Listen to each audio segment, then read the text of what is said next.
हमने इतना ही कहा है कि अगर बच्चे छात्र मार्च निकालेंगे तो हम लोग भी चलेंगे साथ में। आज का क्या प्रोग्राम है? अभी हम तो छात्र सभा के बैठे हुए हैं।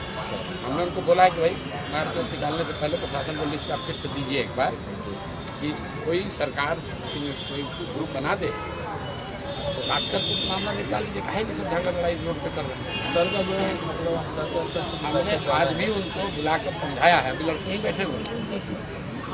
मार्च निकालने से पहले सरकार को फिर से एक बार लिखकर आप लोग दीजिए कि वो कोई व्यक्ति सरकार मुख्यमंत्री नियुक्त कर रहे हैं, वो लोग बात आपस में कर लेंगे।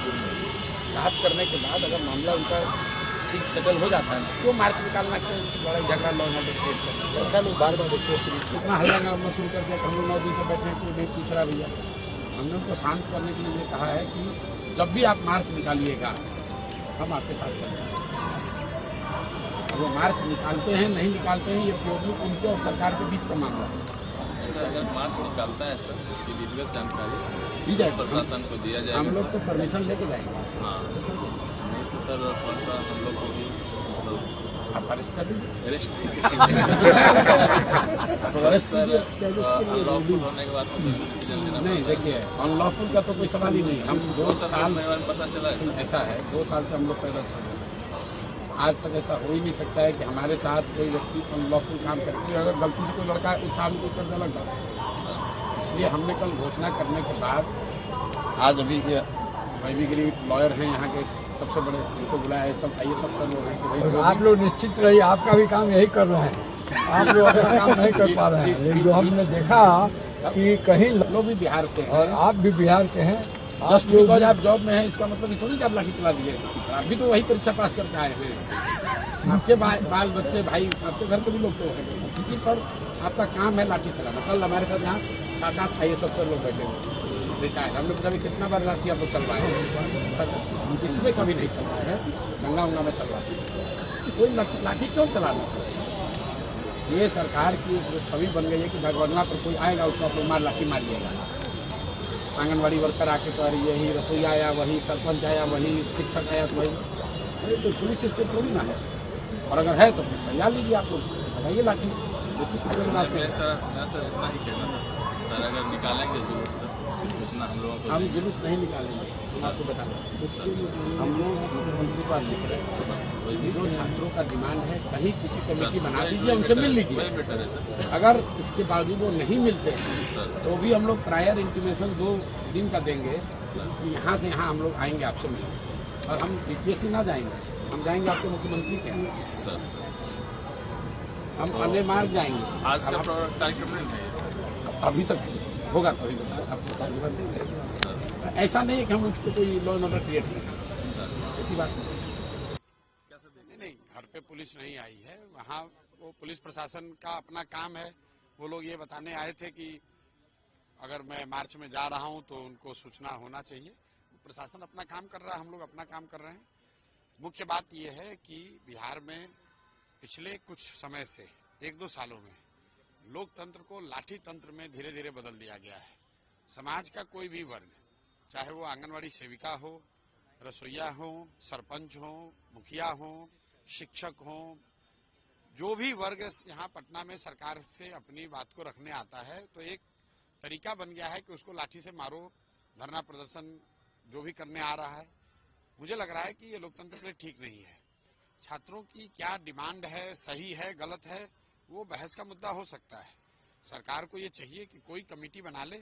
मुख्यमंत्री के पास खुद समय अगर नहीं है तो कोई एक वरीय अधिकारियों का, मिनिस्टरों का एक कमेटी बना दें, छात्रों के साथ बैठ के बात कर लें। 4 लाख छात्र अगर कुछ बात कह रहे हैं, सुनना तो पड़ेगा। तो एक तो आपने उनकी बात सुनी नहीं, दूसरा अब आप बच्चे यहाँ आए तो उन पर आपने लाठी चलवा दिया।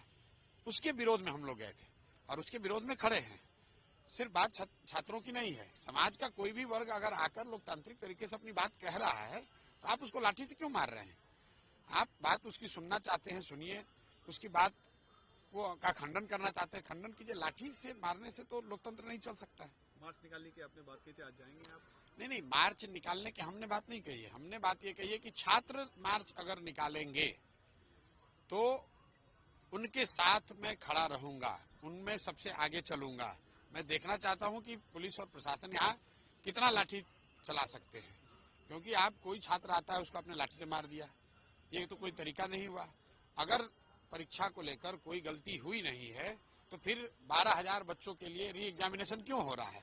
तो कहीं ना कहीं सरकार तो ये मान रही है कि एक केंद्र पर गलती हुई है, और छात्रों का ऐसा मानना है कि नहीं, एक केंद्र पर नहीं, बड़े पैमाने पर अनियमितता हुई है। तो सामान्य बात तो यही है कि अगर ऐसा लगता है लोगों को कि अनियमितता हुई है तो कम से कम एक बार बैठकर बात कर लें, जो उसका रास्ता कुछ निकलता है वो निकाल लें। जो छात्रों के साथ दुर्व्यवहार हुआ है, बर्बरतापूर्व कार्रवाई हुई है, जो लोग उसके लिए दोषी हैं उस पर कार्रवाई हो। जो एक छात्र ने आत्महत्या करी है सोनू यादव ने, उसको सरकार को उचित कंपनसेशन देना चाहिए, ये मांग है। और हम लोग बस इतना ही कह रहे हैं कि आप किसी भी हालत में शांतिपूर्वक प्रदर्शन कर रहे, धरने पर बैठे हुए या कैंडल मार्च निकालने वाले, मार्च पास करने वाले बच्चों पर लाठी मत चलवाइए।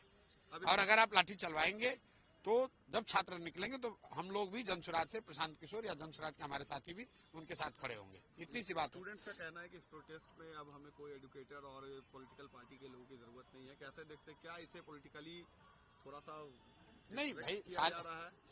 कल हम जब वहाँ गए थे, आप लोग भी वहाँ रहे होंगे, हम वहाँ कोई पॉलिटिकल दल के तौर पे तो गए नहीं थे।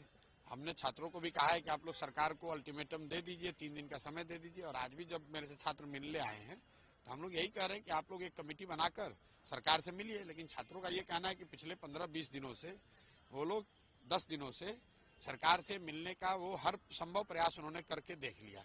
फिर भी मैंने छात्रों को आज यही कहा है कि एक बार फिर से सरकार के मुखिया, मुख्यमंत्री को वो पत्र लिखकर, आवेदन देकर टाइम मांगे, उनसे जाकर मिलें। और मेरा विश्वास है और आपके माध्यम से सरकार से अनुरोध भी है कि छात्रों से बातचीत करके इस मामले का निपटारा होना चाहिए। निपटारा हो नहीं हो वो एक बात है, लेकिन किसी भी हालत में छात्रों पर बल प्रयोग नहीं होना चाहिए, बिल्कुल उसके हम लोग विरोध में हैं। फॉर्मर पीएम मनमोहन सिंह जी का डिमाइस हो गया, कितनी बड़ी लॉस है देश के लिए? बहुत बड़ा लॉस है। इस देश के इतिहास को जब भी लिखा जाएगा तो मनमोहन सिंह का जो अपने खुद के जो शब्द थे कि द हिस्ट्री विल जज him differently and more kindly. आज जो भी व्यवस्था आप देख रहे हैं, खासकर आर्थिक नजरिए से देश में जो भी अर्थतंत्र आज है, उसके कहीं न कहीं फाउंडेशनल फादर रहे हैं मनमोहन सिंह जी। उनका बहुत बड़ा योगदान रहा है, politician and administrator par excellence, और देश के लिए बहुत बड़ी क्षति।